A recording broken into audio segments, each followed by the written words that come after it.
हमारे हिंदू धर्म में जितने भी व्रत और त्यौहार हैं उसमें संतान सप्तमी को एक जरूरी व्रत माना जाता है। इस व्रत को संतान प्राप्ति के लिए, संतान की तरक्की और लंबी उम्र की कामना के लिए रखा जाता है। साथ ही इस व्रत को हर वर्ष भाद्रपद महीने के शुक्ल पक्ष की सप्तमी तिथि के दिन किया जाता है। कई लोग इसे ललिता सप्तमी और मुक्ताभरण व्रत के नाम से भी जानते हैं। आज के दिन भगवान शिव और माता पार्वती और सूर्य देवता की पूजा की जाती है।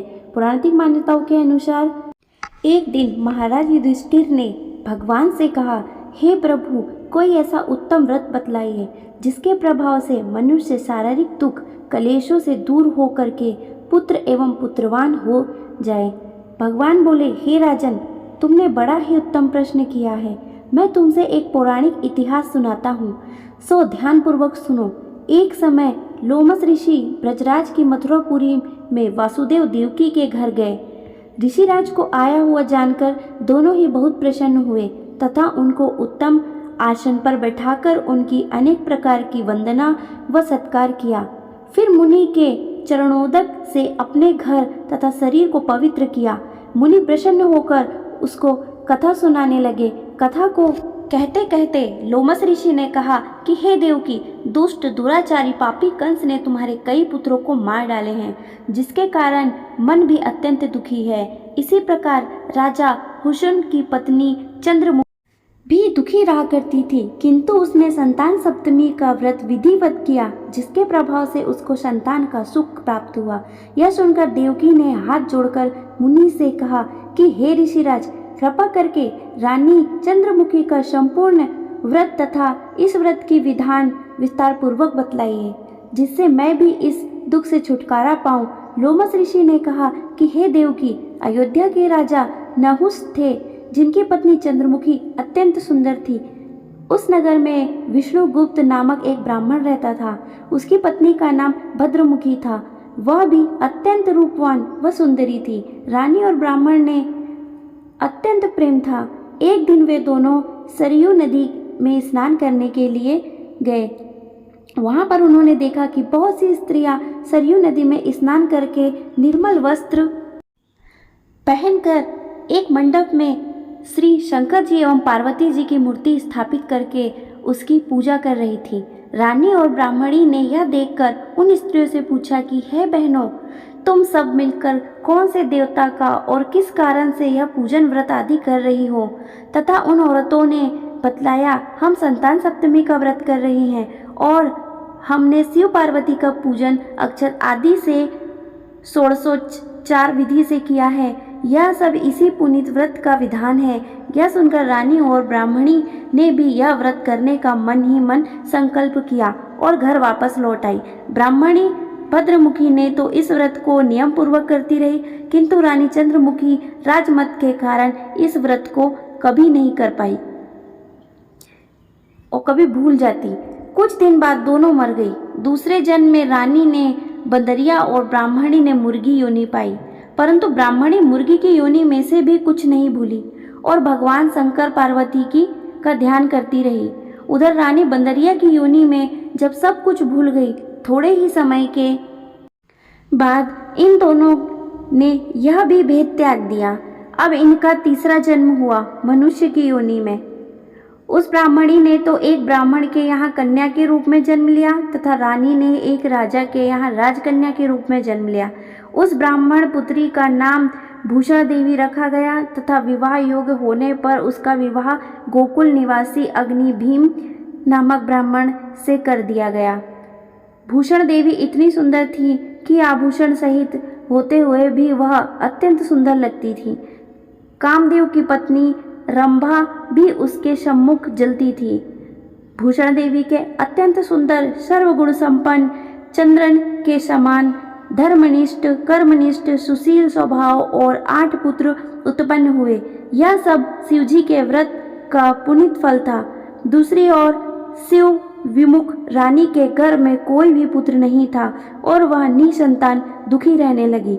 रानी और ब्राह्मणी में जो प्रीति पहले जन्म में थी वह अब भी बनी रही। रानी जब वृद्धावस्था को प्राप्त हुई तब उसने एक गूंगा व बहरा बुद्धिहीन अल्पायु वाला पुत्र हुआ और वह 9 वर्ष की आयु में ही क्षणभंगुर संसार को छोड़कर चला गया। अब रानी पुत्र शोक के अत्यंत दुखित व्याकुल होकर रोने लगी। देवयोग से ब्राह्मणी के यहाँ अपने सभी बालकों को लेकर पहुंची। रानी का हाल सुनकर उसे भी बहुत दुख हुआ, किंतु इसने किसी का क्या बस। कर्म और पूर्व के लिखे को स्वयं ब्रह्मा जी भी नहीं बदल सकते। रानी कर्मच्युत भी थी, इसी के कारण उसे यह दुख देखना पड़ा। इधर रानी उस ब्राह्मणी के इस वैभव और 8 पुत्रों को देखकर मन में ही उससे ईर्ष्या करने लगी तथा उनके मन में पाप उत्पन्न हुआ। इस ब्राह्मणी ने रानी के संताप को दूर करने के लिए अपने 8 पुत्रों को रानी के पास छोड़ दिया। रानी ने पाप के वशीभूत होकर उन विप्रपुत्रों की हत्या करने के विचार में लड्डुओं में जहर मिलाकर उनको खिला दिया, परंतु भगवान शंकर की कृपा से एक भी बालक की मृत्यु न हुई। यह देखकर रानी बड़ी आश्चर्यचकित हो गई और रहस्य का पता लगाने की मन ही मन ठान ली। भगवान की पूजा से निवृत्त हो जब भूषण देवी आई तो रानी ने उससे कहा कि मैंने तो पुत्रों को मारने के लिए उनको जहर मिले लड्डू खिलाए, किंतु इनमें से एक भी ना मरा। तू कौन सा व्रत किया जिसके कारण तेरे पुत्र नहीं मरे और तू नित्य सुखी रही है? तू बड़ी सौभाग्यवती है। इस भेद मुझे निष्पट होकर समझा, मैं तेरी बड़ी ऋण रहूंगी। रानी ने ऐसे दिन वचन सुनकर ब्राह्मणी से बोली, हे रानी सुनो, तुमको मैं पूर्व जन्म का हाल कराती हूँ, सो ध्यान से सुनना। पहले जन्म में तुम नहुस की पत्नी थी, दूसरे जन्म में चंद्रमुखी थी और मेरा भद्रमुखी था, और हम दोनों अयोध्या में रहते थे। हम दोनों में बड़ी प्रीत थी। एक दिन हम दोनों सरयू में स्नान को गई। वहाँ दूसरी औरतों को संतान सप्तमी का उपवास शिव पूजन करते देखा। हम तुम दोनों ने इस व्रत को करने की प्रतिज्ञा की, पर तुम राजमद में के कारण सब कुछ भूल गई और झूठ बोलने का दोष लग गया, जिससे तुम आज भी भोग रही हो। मैंने इस व्रत को नियम पूर्वक किया और आज भी करती हूँ। दूसरे जन्म में तुमने बंदरिया का जन्म लिया और हमने मुर्गी की योनि मिली। भगवान शंकर की कृपा से इस व्रत के प्रभाव से इस जन्म में भी ना भूली और निरंतर इस व्रत को नियमानुसार करती रही। तुम इस संकल्प को इस जन्म में भी भूल गई। मैं तो समझती हूँ कि तुम्हारे ऊपर जो संकट है उसका एकमात्र यही कारण है, दूसरा कोई कारण नहीं। इसलिए मैं तो कहती हूँ कि आप इस संतान सप्तमी के व्रत को करें, जिससे तुम्हारा यह दुख दूर हो।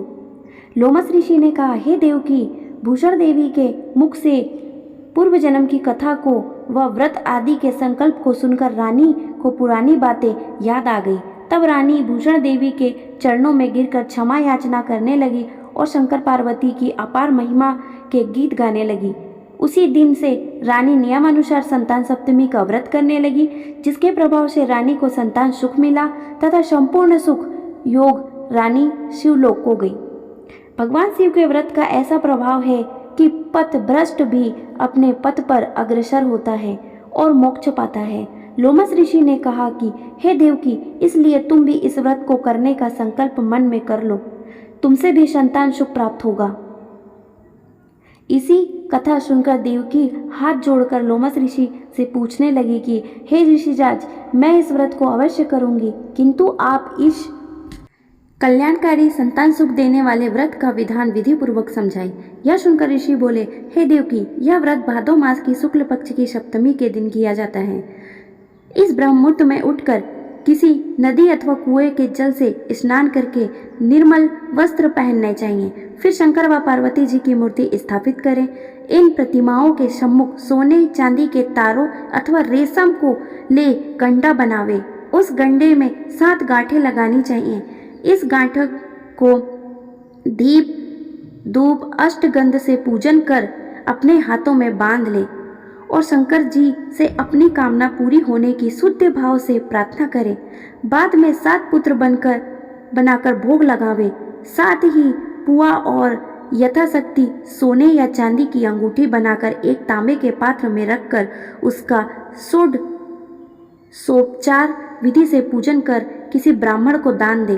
उसके बाद 7 पुआ स्वयं प्रसाद के रूप में ग्रहण करे। इस प्रकार इस व्रत का पारायण करना चाहिए। प्रति माह की शुक्ल पक्ष की सप्तमी के दिन हे देव की इस व्रत को इस प्रकार नियम पूर्वक करने से समस्त पाप नष्ट हो जाते हैं। सौभाग्यशाली संतान की प्राप्ति होती है और अंत में वह शिवलोक को प्राप्त होता है। हे देव की मैंने तुमको संतान सप्तमी का व्रत संपूर्ण विधान पूर्वक वर्णन कर दिया है।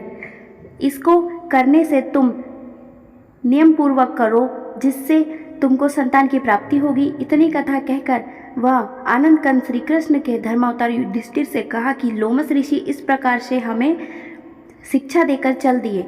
ऋषि के कथानुसार हमारी माता देवकी ने इस व्रत को नियम अनुसार किया, जिसके प्रभाव से हम उत्पन्न हुए।